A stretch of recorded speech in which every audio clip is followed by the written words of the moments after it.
Government has no business to be in business. सरकार का focus लोगों के वेलफेयर और विकास से जुड़ी परियोजनाओं पर ही रहना चाहिए। क्या वाकई सरकार आर्थिक तरक्की के नाम पर देश बेच रही है? क्या वाकई सरकार अपने नियंत्रण वाली सारी कंपनियों की बोली लगाने वाली है? क्या अब सरकारी कंपनियां उद्योगपतियों के लिए मुनाफे की फैक्ट्री बनकर रह जाएंगी? देश में सरकारी संपत्तियों के निजीकरण पर चर्चा तो लंबे समय से चल रही है, पर प्रधानमंत्री के एक बयान ने पूरे मामले को नए सिरे से बहस के केंद्र में पहुंचा दिया है। सरकार का ये दायित्व है कि वो देश के एंटरप्राइज को, बिजनेस को पूरा समर्थन दे, लेकिन सरकार खुद एंटरप्राइज चलाएं, उसकी मालिक बनी रहे। आज के युग में न ये आवश्यक है, न ये संभव रहा है। इसलिए मैं कहता हूं, government has no business to be in business.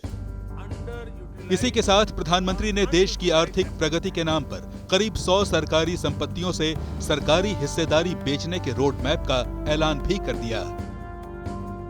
आज देश में सरकार के नियंत्रण में बहुत सारे अंडर यूटिलाइज और अनयूटिलाइज एसेट्स हैं। इसी सोच के साथ हमने नेशनल एसेट मोनेटाइजेशन पाइपलाइन की घोषणा की है। ऑयल हो, गैस, पोर्ट, एयरपोर्ट, पावर, ऐसे करीब 100 एसेट्स को मोनेटाइज करने का लक्ष्य हमने रखा है। इनमें 2.5 ट्रिलियन रुपए के इन्वेस्टमेंट के अवसर मिलने का अनुमान है। और मैं ये भी कहूंगा कि ये प्रक्रिया आगे भी जारी रहेगी। प्रधानमंत्री की राय से इत्तेफाक रखने वालों के लिए यह सत्ता के शिखर से आया वो संदेश है जो देश की अर्थव्यवस्था की सूरत बदलकर 5 ट्रिलियन इकोनॉमी का सपना साकार कर सकता है। पर सवाल यह है कि यह कैसे होगा? इसका जवाब पाने के लिए विनिवेश और निजीकरण का मतलब समझना होगा। कई कंपनियों में सरकार की बड़ी हिस्सेदारी है, इन्हें पब्लिक सेक्टर यूनिट कहते हैं। निजीकरण में सरकार इनमें से अपने हिस्से का 51% से ज्यादा हिस्सा बेच देती है। विनिवेश में सरकार इन कंपनियों से अपने हिस्से का कुछ फीसदी निजी कंपनियों को बेचती है। विनिवेश सरकार के लिए पैसे जुटाने का सबसे आसान रास्ता होता है। लेकिन सरकार के फैसले पर सवाल उठाने वालों के लिए ये वो सरकारी कूड़ा है जिसकी मार से देश की गरीब जनता और गरीब होगी और उद्योगपतियों की तिजोरी भरेगी। अगर हम बिजनेस नहीं चलाएंगे तो बिजनेस भी सरकार नहीं चलाएगी।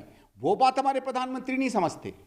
ये याद रखिएगा, अगर हम बिजनेस से हट रहे हैं तो बिजनेस को भी सरकार से दूर रहना पड़ेगा। आपके कुछ बिजनेस वाले आज सरकार जो चलाने लगे हैं, सरकार की नीतियां चलाने लगे हैं, उससे भी मैं आगाह करूंगा इस सरकार को।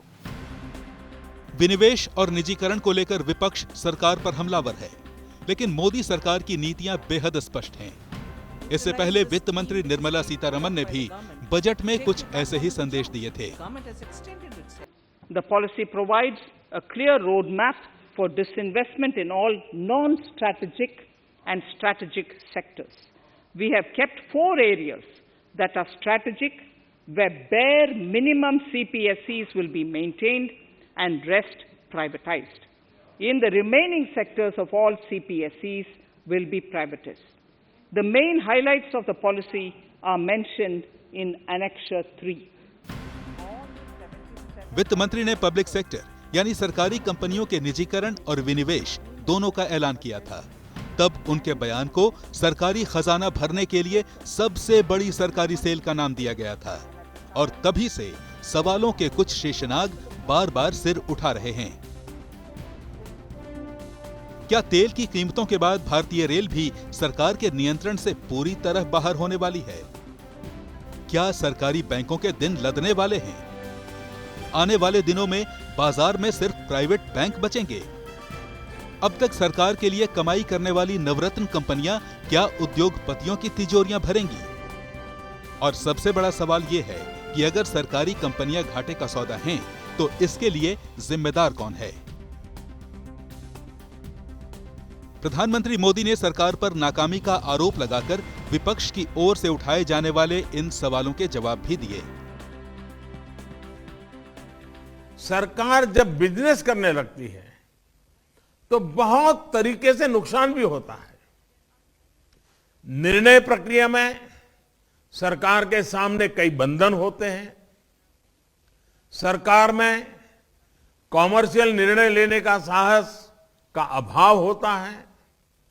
हर एक को भांति भांति के आरोप और कोर्ट कचहरी का भी डर रहता है और इस कारण एक सोच रहती है कि जो चल रहा है उसे चलने दो, मेरा तो दायित्व बहुत लिमिटेड टाइम का है, मेरे बाद जो आएगा वो देखेगा। इसलिए ये फैसला लेता ही नहीं है, जो ऐसा चलता है चलने देता है। ऐसी सोच के साथ बिजनेस नहीं हो सकता। पीएम का जवाब अपनी जगह है, पर 5 अक्षरों से बने निजीकरण शब्द से जुड़े सवालों और विवादों का विस्तार इतना बड़ा है कि इनके आगे शायद पंच महाभूत भी कम पड़ जाएं। इसलिए जब तक इस कवायद का बेहतर अंजाम सामने न आ जाए, सवाल पूछे जाते रहेंगे और शंकाओं के समाधान का इसके अलावा कोई उपाय भी नहीं है।